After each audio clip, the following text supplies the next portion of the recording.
భూదిగంతములో నా ప్రాణము ఇంతగా తల్లడిల్లిపోతా ఉంది.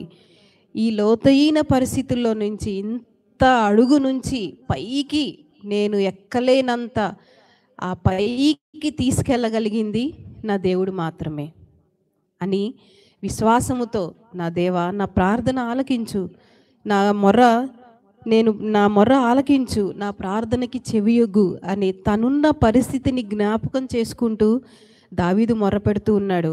నేను చూడబోతే నా ప్రాణము తల్లడిల్లిపోతా ఉంది. భూదిగంతములో లోతైన పరిస్థితుల్లో భయంకరంగా బాధ, దిగులు, చింత, మరణ భయము వీటన్నిటిలో నేను లోతుగా ఎంత లోతైన పరిస్థితుల్లో ఉన్నాను. కానీ ఈ పరిస్థితి నుంచి తీసుకురాగలిగిన దేవుడు నువ్వు ఒక్కడవు మాత్రమే. ఇక ఎవ్వరికీ ఇది సాధ్యం కాదు. ఈ పరిస్థితి నుంచి బయటికి తీసుకురమ్మని దానికన్నా ఎత్తైన, అంటే ఎంత ఆపోజిట్, అసాధ్యమైనది కూడా చేయగ